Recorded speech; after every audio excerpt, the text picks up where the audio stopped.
Hello guys, मैं संजय प्रजापति स्वागत करता हूँ आपका अपने YouTube चैनल योग्यता इंस्टीट्यूट ऑफ फ्यूचर साइंस ईफा है ईफा। ओके बेटा, आज मैं आपको केमिकल बॉन्डिंग में थोड़ा सा आगे के बारे में डिस्कस करवाता हूँ। ओके बच्चों, लास्ट हमने क्या पढ़ा था? हमने last number of bonding, number of non bonding electron निकालना सीखा था कि कोई भी मॉलिक्यूल अगर हो तो उसमें number of bonding electron, number of non bonding electron हम कैसे फाइंड आउट करते हैं बेटा। ओके, हमने N1, N2, N3, N4 वाले ट्रिक लगाई थी जिससे हमने number of bonding electron, number of non bonding electron, number of bond and number of lone pair count करना सीखा था बेटा। ओके, तो आज हम आगे सीखते हैं उसमें एक important concept, formal charge. Okay बेटा, फॉर्मल चार्ज की एक वीडियो मैंने शॉर्ट में अपलोड की हुई है, तो अगर किसी को ये है कि मुझे ट्रिक में देखना है तो फॉर्मल चार्ज आप उसमें भी जाकर देख सकते हो। ओके, तो वहां शॉर्ट में भी आपको वीडियो मिल जाएगी। ओके,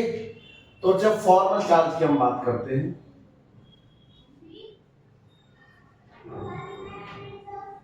क्या होता है फॉर्मल चार्ज? देखो, जैसे हम बोलते हैं फॉर्मल माने कैजुअल। ओके, तो अगर मॉलिक्यूल हमने फॉर्म किया, कोई हमने मॉलिक्यूल बनाया बेटा, तो उस मॉलिक्यूल में जो भी एटम पार्टिसिपेट कर रहे हैं बॉन्डिंग में, तो उसमें हर एक एटम, इंडिविजुअल एटम पर क्या चार्ज रहेगा ये हमें बताता है फॉर्मल चार्ज। तो क्लियर है? क्या लिखेंगे? Charge on charge at individual atom.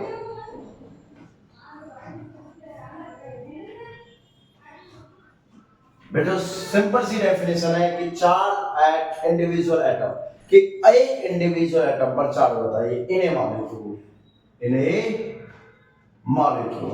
बेटा, एक मॉलिक्यूल में जो भी हमारे पास मॉलिक्यूल है उसमें हमें क्या बताना बच्चों? चार्ज बताना। ठीक है, निकालते कैसे बेटा? इसको कैलकुलेट कैसे करते हैं? Formal charge equal to number of valence electron of atom, valence electron of an atom, okay, minus non bonding electrons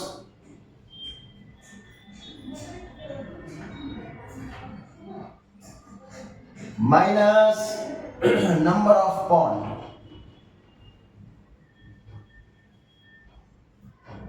बेटा, ये हमें जो भी मैंने यहां लिखा है, जिस एटम के लिए हम फॉर्मल चार्ज निकाल रहे हैं, ठीक है, तो उसके मुझे वैलेंस इलेक्ट्रॉन पता होने चाहिए सबसे पहले कि उसके वैलेंस इलेक्ट्रॉन कितने होते हैं। ठीक, सेकंड उसके मुझे नॉन बॉन्डिंग इलेक्ट्रॉन पता होने चाहिए, और थर्ड मुझे उसके बॉन्डिंग। बेटा देखो, नॉन बॉन्डिंग इलेक्ट्रॉन निकालना बहुत आसान है। कैसे? आप नॉन बॉन्डिंग इलेक्ट्रॉन कैसे निकालोगे? सबसे पहले उसका ऑक्टेट कंप्लीट कर देना आपको। ठीक है, जैसे ही ऑक्टेट कंप्लीट हो जाएगा तो उसके बाद जो भी उस पर ऑक्टेट को कंप्लीट करने के लिए नॉन बॉन्डिंग इलेक्ट्रॉन बचेंगे बच्चों, उसको बोलते हैं हम नॉन बॉन्डिंग इलेक्ट्रॉन्स। ओके, जैसे का एग्जांपल लेते हैं बेटा, हमने लिया O3, O3 को अगर 3 ऑक्सीजन है बेटा, हमने ऐसा लिखा। ओके, अगर हमने ऐसा लिखा है तो बेटा दोनों ऑक्सीजन नेगेटिव नेगेटिव तो नहीं रख सकता ना, तो ये तो O नेगेटिव हो जाना चाहिए था, ऐसे रखता तो अगर। क्लियर? तो अगर मैं इसको ये करा दो, यहां पर डबल बॉन्ड बना दो, इसको बेटा पॉजिटिव चार्ज लिख दो और इसको नेगेटिव, क्या न्यूट्रल हो जाएगा? यस, लेकिन मैं ऐसा दिखाई नहीं रहा कि पॉजिटिव और न्यूट्रल रहे। ओके, मैंने इस तरीके से दिखाया बेटा, और इसको बॉन्डिंग ऐसे दिखाया, दिस इज नॉट बॉन्डिंग। अच्छा, क्लियर? ध्यान से देखना बेटा, इस ऑक्सीजन का भी ऑक्टेट कंप्लीट, इस ऑक्सीजन का भी ऑक्टेट कंप्लीट, और इसका भी कंप्लीट। कैसे बेटा? This is number 1 oxygen, this is number 2, this is number 3। पहले नंबर 1 का ऑक्टेट देखिए बेटा, इसके पास 2 to 4 to 6 और 2 इलेक्ट्रॉन बेटा इस बॉन्ड में है। यस, तो 8। इसके बाद देखिए बेटा, 2 इलेक्ट्रॉन इस बॉन्ड में, 2 इसमें, 2 इसमें और 2 इसमें है बच्चों, 8 हो गए। सेम इस ऑप्शन को देखिए, 2 2 4 2 6 और 2 8 हो गए बेटा 8 इलेक्ट्रॉन। तो सबका ऑक्टेट मैंने कंप्लीट किया। अब मुझे निकालना है कि किस ऑक्सीजन पर चार्ज होगा और तो क्या चार्ज होगा। ठीक है, देखिए मैं निकालना पहले ऑक्सीजन नंबर 1 का बेटा फॉर्मल चार्ज। फॉर्मूला आपके पास लिखा हुआ है, नंबर ऑफ वैलेंस इलेक्ट्रॉन। बेटा ऑक्सीजन के वैलेंस इलेक्ट्रॉन कितने? 6 minus number of bonding electron. बेटा number of bonding sorry non bonding electron, non bonding कितने? 2 2 4 2 6 माइनस नंबर ऑफ बॉन्ड। बेटा इस ऑक्सीजन से बॉन्ड कितने? 1, हमने लिखा 1। 6 से 6 कैंसिल, इक्वल टू आया -1। हम कहेंगे कि इस ऑक्सीजन पर चार्ज है बच्चों कौन सा? -1। बोलो क्लियर? ऑक्सीजन नंबर 2 पर निकालते हैं फॉर्मल चार्ज। बेटा वैलेंस इलेक्ट्रॉन 6 माइनस क्या आएगा? Non bonding. बेटा नॉन बॉन्डिंग कितने? 2 माइनस नंबर ऑफ बॉन्ड कितने बेटा इसके? 1 2 3 क्या आएगा बच्चों? 2 और 3 5 6 माइनस 5 इक्वल टू +1। हम कहेंगे दिस इज +1। बोलो क्लियर? इस ऑक्सीजन की बात करते हैं, ऑक्सीजन नंबर 3। बेटा फॉर्मल चार्ज निकालो इसके लिए। वैलेंस इलेक्ट्रॉन ऑक्सीजन के 6, नॉन बॉन्डिंग कितने बच्चों? 4 और बॉन्डिंग बॉन्ड कितने? 2। क्या आएगा बेटा? 6 माइनस 6 इक्वल टू 0। तो हम कहेंगे इस ऑप्शन पर कोई भी चार्ज नहीं है। बोलो क्लियर? बात आई समझ में? या सुन लो, क्या आपको फॉर्मल चार्ज निकालना है बेटा?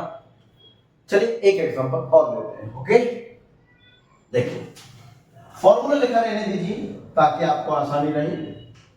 क्या है बेटा? सपोज करो मैंने लिया बेटा NH4। मुझे नहीं पता किस पर क्या चार्ज है, वैसे तो नॉर्मली पता है आपको क्योंकि इतना पढ़ के आए हो, इतना तो पता है इस पर चार्ज क्या है। लेकिन मैं फिर भी कैलकुलेट करना चाह रहा हूं कि जब मैंने NH4 बनाया, ऑक्टेट भी कंप्लीट दिख रहा है, तो जो चार्ज होगा पॉजिटिव या नेगेटिव वो नाइट्रोजन पर होगा या फिर वो हाइड्रोजन पर होना चाहिए। ओके निकालते हैं बेटा। क्या चारों हाइड्रोजन एक जैसे? 4 हाइड्रोजन आर इक्विवेलेंट। बेटा चारों हाइड्रोजन कैसे हैं? इक्विवेलेंट हैं। तो हम किसी एक हाइड्रोजन का फॉर्मल चार्ज निकालते हैं। ओके हाइड्रोजन का फॉर्मल चार्ज क्या आएगा बेटा? Valence electron 1 minus non bonding 0 minus number of bond, hydrogen का बॉन्ड कितना बेटा? 1 का 1। बच्चों ध्यान रहे, आपसे अगर ये हाइड्रोजन का फॉर्मल चार्ज निकालना है तो इसी का नंबर ऑफ बॉन्ड काउंट करना है, ये चारों बॉन्ड काउंट नहीं करने। बच्चे अक्सर यही गलती करते हैं बेटा, चारों बॉन्ड लिख देते हैं, 4 लिख देते हैं, फिर कहते हैं सर गलत आया। ओके देखिए क्या है बेटा? 1 माइनस 1 इक्वल टू 0 कैंसिल हो गया। इसका मतलब हाइड्रोजन पर बच्चों कोई चार्ज नहीं है। बस सुनाई। नेक्स्ट, अगर मैं नाइट्रोजन पर फॉर्मल चार्ज निकालता हूं, क्या है बेटा? फॉर्मल चार्ज हमने नाइट्रोजन के निकाला, वैलेंस इलेक्ट्रॉन सबसे पहले नाइट्रोजन के कितने बच्चों? 5। ओके माइनस कोई है इस पर non bonding? 0 minus number of bond कितने बेटा? 1 2 3 4। यस कितना है बच्चों? 5 माइनस 4 इक्वल टू +1। तो जो NH4 पर प्लस होता है बेटा वो नाइट्रोजन पर प्लस होता है। बात आई समझ में? क्लियर हुआ कि NH4 पर जो प्लस होता है वो किस पर होता है बच्चों? वो नाइट्रोजन पर प्लस होता है, ना कि हाइड्रोजन पर। बोलो क्लियर? एक एग्जांपल और लेता हूं बेटा।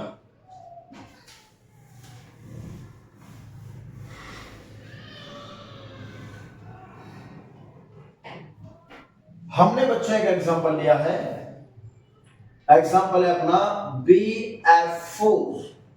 ओके बेटा एक बोरोन है और इसका ऑक्टेट कंप्लीट किया हमने 4 फ्लोरीन लगाकर। हो गए 8 इलेक्ट्रॉन बेटा। चलो पहले फ्लोरीन पर फॉर्मल चार्ज निकालते हैं बेटा। फ्लोरीन वैलेंस इलेक्ट्रॉन कितने? 7 माइनस नॉन बॉन्डिंग यस 1 2 3 4 5 6 और 7 8। नॉन बॉन्डिंग कितने बेटा? 6 माइनस बॉन्ड कितना? 1। क्या आएगा? 7 माइनस 7 इक्वल टू 0। इसका मतलब फ्लोरीन पर कोई चार्ज नहीं है।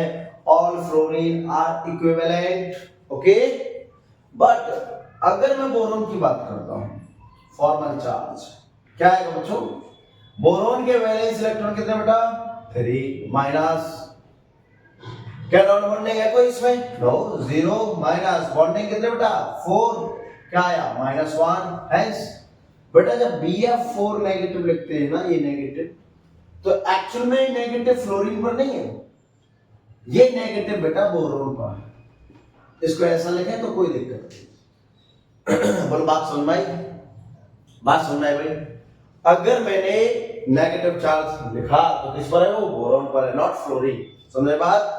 आप लोगों के लिए क्वेश्चन, H3O+, आप मुझे बताओगे कि इसमें पॉजिटिव चार्ज किस पर बेटा? ऑक्सीजन पर है पॉजिटिव या फिर हाइड्रोजन पर है पॉजिटिव? आप मुझे ये बताओगे, ओके, कि किस पर पॉजिटिव है। कमेंट बॉक्स में आंसर कर दीजिए उसका, ओके। चलिए नेक्स्ट चलते हैं बेटा।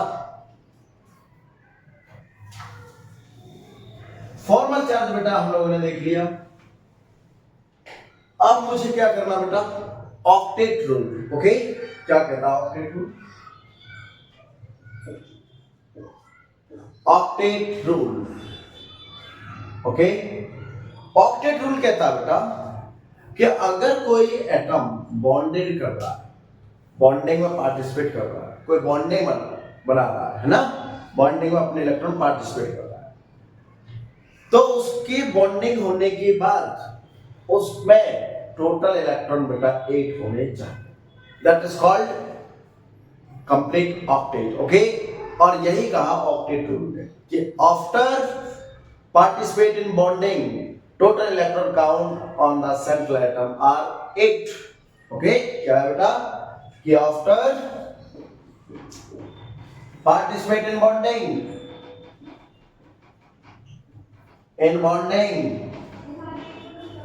total electron count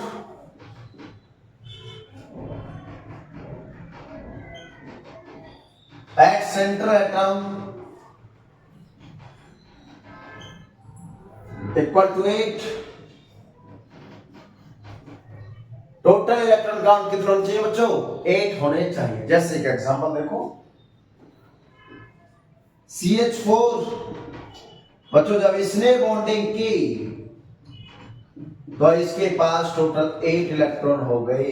कैसे पता बच्चों? क्योंकि कार्बन के वैलेंस इलेक्ट्रॉन 4 और हाइड्रोजन के वैलेंस इलेक्ट्रॉन 1, जब इसने बॉन्डिंग किया तो टोटल इलेक्ट्रॉन कितने होंगे बेटा? 8। 2 2 4 2 6 2 8। That is complete octet, okay. एक एग्जांपल लेते हैं बच्चों, H2O, oxygen 2 lone pair, total valence electron 6, एक हाइड्रोजन एक हाइड्रोजन बेटा, total bonding 8। This is according to octet rule. बात सुनना है बेटा कि अगर कोई मॉलिक्यूल अपने वैलेंस में आफ्टर बॉन्डिंग 8 इलेक्ट्रॉन रख रहा है तो हम कहेंगे दैट इज स्टेबल और न्यूट्रल मॉलिक्यूल। बोलो समझ में आई बात? समझ आई बात बेटा? प्रॉब्लम कहां होती है कि या तो 1 इलेक्ट्रॉन से कम रहे और या 8 इलेक्ट्रॉन से ज्यादा रहे, ओके।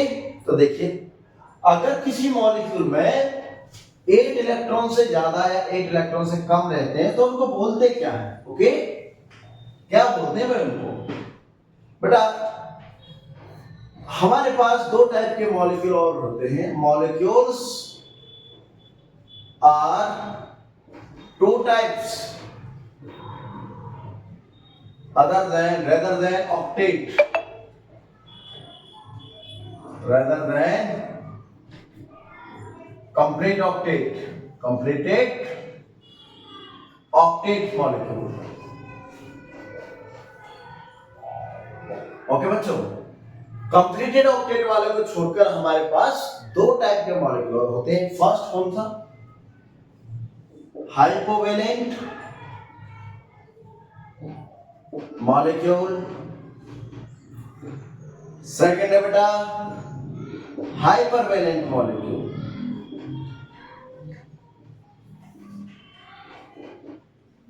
बहुत इंपॉर्टेंट है बेटा दोनों, हाइपोवेलेंट और हाइपरवेलेंट मॉलिक्यूल। Clear point? ध्यान से सुनिए। पहले कहते हैं बेटा हम हाइपोवेलेंट मॉलिक्यूल की बात। हाइपोवेलेंट मॉलिक्यूल क्या होते हैं, कैसे होते हैं, कैसे आइडेंटिफाई करेंगे, ये चेक करना। ठीक है, देखो जब मैंने बोला कि अगर ऑक्टेट कंप्लीट करना हो तो 8 इलेक्ट्रॉन होने चाहिए, लेकिन अगर ऑक्टेट से कम इलेक्ट्रॉन हो जाए, मतलब 8 इलेक्ट्रॉन से अगर कम हो जाए, तो उस मॉलिक्यूल को बोलते हैं बेटा हाइपोवैलेंट। ओके, कितने टोटल इलेक्ट्रॉन काउंट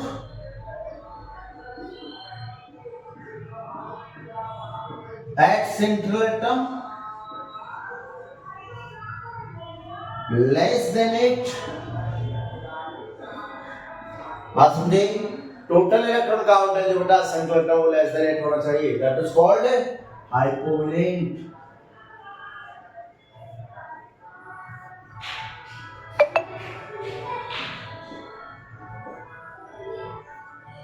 बात समझ आए बेटा, एग्जांपल देखिए, एग्जांपल समझ में आएगा। BeCl2 मॉलिक्यूल तो स्टेबल है, मॉलिक्यूल ने तो अपनी कैपेसिटी के अकॉर्डिंग, अपनी कोवैलेंसी के अकॉर्डिंग बॉन्डिंग की, but octet incomplete. Next BeCl3, next AlCl3, this type of molecule. Okay, कैसे बेटा, देखो Be दो वैलेंस इलेक्ट्रॉन होते हैं, दो टोटल इलेक्ट्रॉन कितने बेटा 4 इलेक्ट्रॉन। कैसे, दो इलेक्ट्रॉन इसमें, दो इलेक्ट्रॉन इसमें। BeCl3 Cl बेटा दो इलेक्ट्रॉन इसमें, दो इलेक्ट्रॉन इसमें, दो इलेक्ट्रॉन इसमें, टोटल 6 इलेक्ट्रॉन। AlCl3 बेटा इसमें कितने 6 इलेक्ट्रॉन, बोलो 8 से कम हुए, यस और नो, यस, ये 8 से कम हो गए। ओके बेटा, ऐसे मॉलिक्यूल्स जिनमें 8 से कम इलेक्ट्रॉन हो उनको हम बोल देते हैं क्या, लेविस एसिड। बात समझ में आई, क्योंकि ये मॉलिक्यूल है इलेक्ट्रॉन डेफिशिएंट। तो बेटा hypovalent molecule are electron deficient, mention कर लो नोट्स में, hypovalent molecule are electron deficient और एक्ट एज लेविस एसिड। और क्लियर पॉइंट, यस। नेक्स्ट देखो,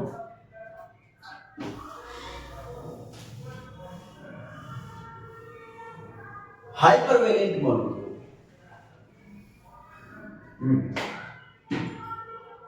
हाइपरवैलेंट मॉलिक्यूल, हाइपरवैलेंट मॉलिक्यूल क्या होते हैं बेटा, कि total electron count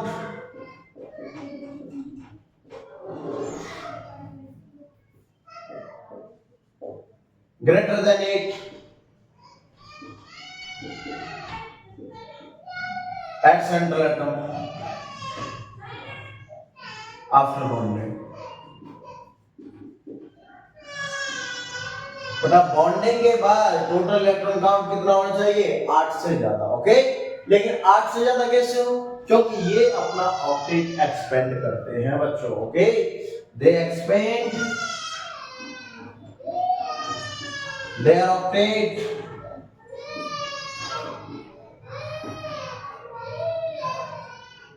they expand their octet। Okay, देखिए एग्जांपल देखिए बेटा, PCl5 SF6 ClF7। ओके,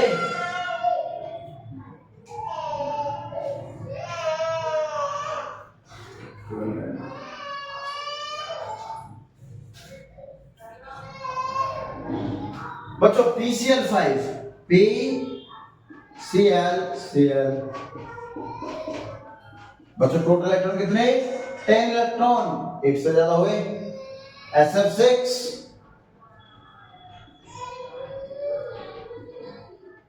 कितने इलेक्ट्रॉन, 12 इलेक्ट्रॉन्स। ClF7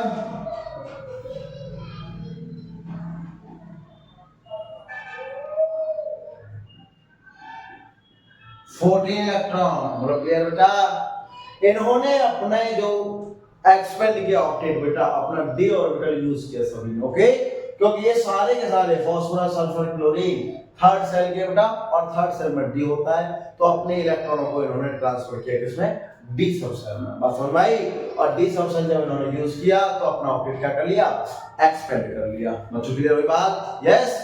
तो आज के लिए इतना ही काफी है। आप बस हाइपोवेलेंट, हाइपरवेलेंट और फॉर्मल चार्ज निकालना अच्छे से सीख गए हैं, मुझे उम्मीद है। तो देखते रहिए ईफा युक्त इंस्टीट्यूट ऑफ फ्यूचर साइंस। तो thank you very much. Channel को शेयर कीजिए, सब्सक्राइब कीजिए और लाइक कीजिए।